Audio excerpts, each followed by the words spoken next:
My previous video on Linux on an old computer kind of sucked because for some reason I was sick and because that I didn't pronounce some words properly and I hate it now.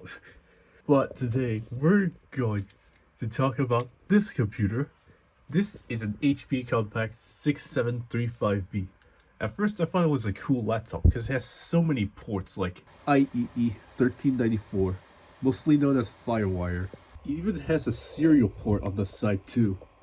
Not only that, this laptop even has a fingerprint scanner, along with two microphones for stereo audio recording.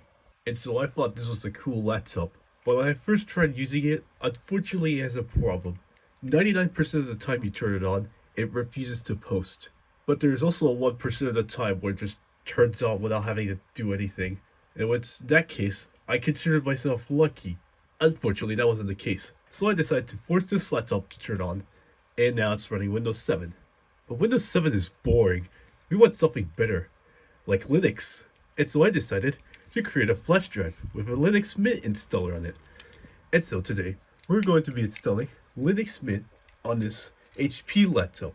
First things first, you plug in the flash drive, and it's recognized as a removable drive, and interestingly, it's as a working partition. Who cares? Let's just restart this laptop. Also, in the previous video, I said I couldn't make videos longer than 15 minutes. Fortunately, I have now solved this. I can now film videos longer than 15 minutes.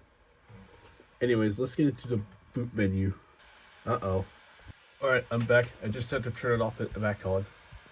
Yeah, did you know this laptop can boot from EFI? For some reason it finds Ubuntu, but is it the flash drive? No. Anyways, let's actually boot from the flash drive by doing EFI boot and then boot x64. And normally it should load. There it is. Start Linux Mint. Okay, now it's actually starting up. Oh, we got a cursor. The trackpad's working. That's good. Alright, we're now on the desktop. Now we're gonna go and proceed to install Linux Mint. So it's gonna take a long time to load because, well, this flash drive is really slow, dude. Welcome. English. Yeah, no, let's continue. Keyboard layout. English, English US. Take a look at yourself. Multimedia codecs. Multimedia codecs are required to place some video formats and to probably render some website. Well, in that case, I guess I'll install it. Multimedia codecs, continue. So are we going to keep Windows and install Linux Mint alongside, or are we going to erase the whole disk and install Linux Mint? I guess we're gonna go ahead and erase the whole disk because I don't need Windows on this thing anymore. If you continue, the following changes will be made. Okay. Where are you? I don't know. Oh, I know. I'm in here. What is your name? My name is 123. That's my name. And here begins the installation process. This will take a long time because first of all, it's installing from a USB 2.0 flash drive into a hard drive. What? Executing grub install failed. This is a fatal error. What happened? Installation is finished. Oh yeah, let's see if it boots. Does Ubuntu even apply here anymore? EFI, boot. Nope, it's just straight up grub. Well, guess we're using BIOS this time, because apparently it doesn't work on EFI. Anyways, back to the installer. Continue in English. Install Linux Mint alongside Linux Mint. How about just erase the disk itself? How about that? Okay, for some reason it's still going to create an ESP partition. Well, anyways, now time to wait another hour of this thing installing. Alright, second install done. Let's restart to see if it actually works. Alright, does it work? Well, the fan is spinning down. Oh, okay, so it's working. Oh, hey, it's actually booting for once. And we're finally on the desktop. Anyways, Linux Mint on the HP laptop. Let's go. Desktop colors. Wow, you can change colors. That's cool. Let's do that. Alright, so we either got dark or light, or we can just have both. But is there a way to invert it? Because on Windows 10 you can, but Well, I guess I'll stick with dark. System snapshots. Minimum of 2 daily and 2 boot snapshots are recommended. If anything breaks, you can restore your computer to its previous working state. Sounds useful. I'm not using that. The driver manager. If there's any additional you appear to be offline. Okay. Wait, what? What the heck? There's no Wi-Fi. But there's a Wi-Fi card on this thing. Well, this sucks. Looks like I can't connect to the internet. Oh wait, it says I can use the USB stick. Well, I guess I gotta insert that. And I thought I was done with this. Okay. Oh, installation media detected. Did go away. Mount installation media. I think it's already mounted. Oh, it's not. Looking for drivers. Yeah, it looks like this is gonna take a while. I don't know why, but... Okay, so it turns out it has detected the Wi-Fi card, but the drivers are not installed by default. So we can change that by applying changes, which requires a password too. Alright, and now it's going to go ahead and install the drivers. You need to restart the computer to complete the driver changes. Okay. Okay, so the driver is installed, but there's no Wi-Fi option. Maybe I'm in the wrong settings for that. Nope, it doesn't show up here either. Maybe I just need to add it myself. Import from file. No, that's a VPN. If Wi-Fi drivers are installed, then why is there no Wi-Fi? Is it disabled? Well, that's fun. We just installed Linux, and we already have to troubleshoot a problem. So it does indeed detect the Wi-Fi chip when I enable it, but it doesn't show up here, which is strange. Anyways, moving on. Multimedia codecs. Didn't we already deal with that? Update manager. Does it work without internet access? This tool provides your operating system with software security updates. Okay. Checking for updates. Tell me how you're checking for updates without the internet access. Wow, it's really saying we're up to date. Okay. System settings. Ooh, we can change backgrounds. Let's see what backgrounds we have here. Oh, we got the one in green. Oh, we got this cool one. Let's use that. Wow. Wait, let's see it. Wow. That looks really cool. Anyways, software manager. There's 60,000 applications available for Linux Mint. Okay, let's see. Oh wow, there's really tons of interesting applications. I didn't know there was Spotify. Nobody told me there was Spotify for Linux. An error occurred. Cannot download packages whilst offline. Huh, I was even surprised I managed to load the entire store. For some reason scrolling doesn't work. Like, the side scrolling doesn't work. And 2 fingers gets registered on 1 finger anyway, so... Let's check settings, and for some reason it's set to 2 finger scrolling instead of edge scrolling. Let's see if that fixed it. Oh, okay, it really has fixed it. Well, that's good. Documentation. But too lazy. Help. I don't need help yet. Contribute. Okay. Anyways, we now have Linux Mint installed. Now it's time to do basically the most basic thing you do on the laptop. First, that is to browse the internet. But first we need to figure out how to connect to the internet. Even though Wi-Fi should work, it's not working, so we're not going to use Wi-Fi. Alright, we're now connected to the internet. Or so it looks like. We love keeping you safe. Okay. There's no previous browser. What are you talking about? Personalize your Firefox. Explore staff recommended extensions. Like what? uBlock? Firefox multi-account container. Read aloud. Search by image. uBlock isn't featured. I was expecting uBlock. Seek your data across devices. Yeah, let's just start browsing. Oh wow, we got sponsors here.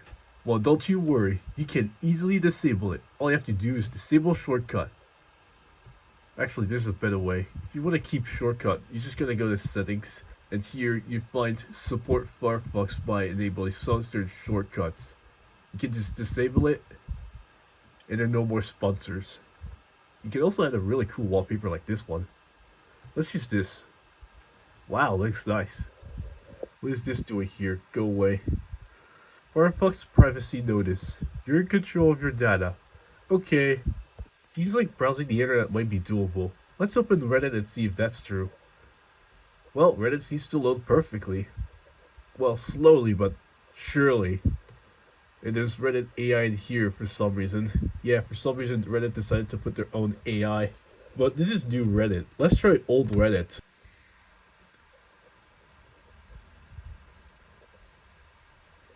Alright, basically the same thing. For some reason it takes a while to load. But it looks less heavy on old hardware, I guess. For some reason this shows up, even though I managed the cookie stuff. And when I click continue, nothing happens. It doesn't even bring me to new Reddit, I guess. Oh well. What about Wikipedia? Wikipedia seems to be working fine. What the heck are you doing here? What about YouTube? If this thing can load Reddit and Wikipedia, what about YouTube? Before we continue YouTube, we need to ask, do you want cookies? No. This is even my main computer where you need to collect data from me, so whatever. Let's see if this laptop can play 4K 60 FPS video. My guess is no. Oh, that looks awful. Oh, it's getting better, never mind.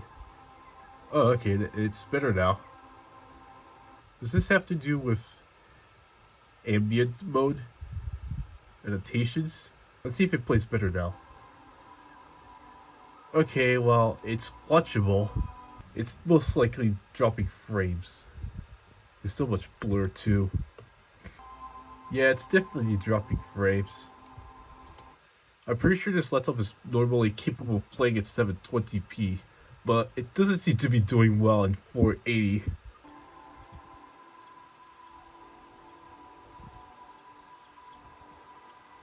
Okay, well, it's definitely incapable of playing at 60 FPS. That's weird. I'm pretty sure laptops like this one is able to play at 60 FPS. But the real question, 4K 60. Okay, so it's loaded this, but can it play it? My guess is no. Oh, okay. Yeah, that makes total sense. YouTube is watchable as long as you don't reach 60 FPS, I guess. Which I'm pretty sure several videos now do. Enough web browsing. Let's try something else. Let's try writing a Word document using LibreOffice. Alright, after a while, it's finally here. Wow, they're already version 24? I thought they were like version 7. Well, anyways, can you type at least a word? Oh yeah, definitely. You can definitely type a word here. Does it take a while to load the fonts? Nope, it loads them instantly. For some reason, Microsoft Paint takes a long time to load fonts. Bold, not bold. How about italic? Wait, how do you... Oh, that's how you do it. And how do you cross again? Strike through. Oh, strike through. Is it S? No, that's to save. Also, what the heck? They're all dark. You can barely see it. Like, in dark theme. Can you copy and paste? Oh yeah, you can. Looks like this thing will do well if all you do is write documents, I guess. But writing documents might be boring. What if you want to do presentations? Oh wow, there's some templates here, like lights. This one looks cool. Let's open that. Click to add title. Wow. Yeah, sure works. How about we do a slideshow? Yep, works as intended. No, it takes a while to load sometimes. Like, why does it lag after you switch slides? What else can you do? Matrix? I didn't know there was Matrix. With Celluloid, you can play audio files, such as this music. Yeah, I'm too lazy to find actual good music, so I picked this. What about videos?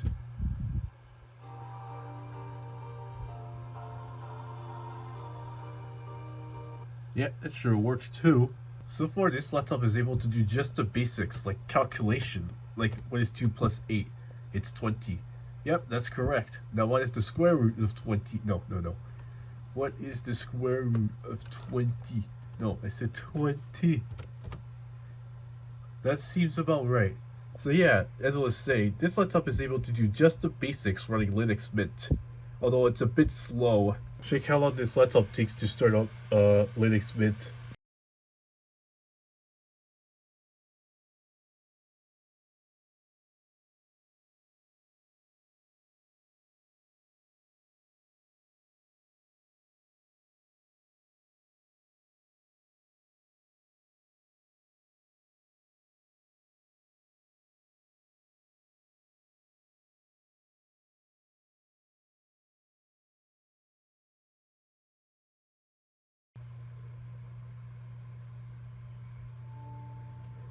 And it's done.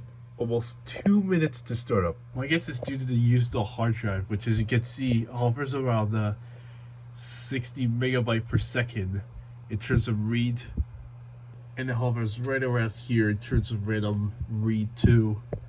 I'm not testing write speed, but you can clearly see how slow the hard drive is. Now you'd say an SSD would make it faster, which is pretty obvious at this point. Yeah, obviously an SSD would make it faster. Wait, is it me? Is it? Why is it in GPT? It's like set up to boot from BIOS. How do you? Whatever. Oh right, I forgot about this dialogue. Yeah, you don't need to open it every time anymore. Yeah, so despite the laptop being a bit slow, it's still perfectly usable, especially with Linux Mint. Like you can open the terminal and do cool stuff like install fast fetch. Huh, okay, so fast fetch does not exist. Okay, so fast fetch doesn't exist, but screen fetch does, so... Oh, it's a bit broken. Let me resize the terminal real quick. Alright, done. So yeah, Linux Mint on x86 64. It has an AMD Turion X2, along with an ATI GPU, which is recognized as an AMD GPU. For some reason, it both uses AMD's hardware acceleration and LLVM, which is software render. It also has 4 gigs of RAM. Honestly, I was expecting the Wi-Fi driver to work after installing the drivers manually, but unfortunately, it doesn't seem to change anything. We're still stuck with only PCI Ethernet. This sucks. It's even enabled, by the way, even though it shows orange. Oh yeah, reminder, this thing has a fingerprint scanner, so let's try to make use of it using Linux Mint. Use a finger to configure it. What? Place your finger on the scanner, like this. Nothing happens. Well, that's disappointing. I was hoping for that to work, but nothing happens when I place my finger in it. So, fingerprint is not responding. Force quit. Here, we're going to test one thing that nobody tests on old laptops, and that is the disk drive. And to test it, we're going to be putting the Pixels movie. You just inserted a video DVD, what to do. Celluloid. Can it play movies? I'd be disappointed if it doesn't. Playback was terminated abnormally. Reason: no audio or video data played. Well, that sucks. I was hoping for that to work. LC to the rescue! You know what? I should have done it like a normal person would and install it from the App Store instead of the terminal. Too late, I already installed VLC. Now time to use it. Okay, never mind. It doesn't work on VLC either. I'm already more disappointed than I should be. Like, it just doesn't want to load. Damn you, DRM! Well, I guess that's it. Time to turn this laptop off. And I hope this video was informative enough. If I missed some stuff, tell me in the comments. It'll be really useful.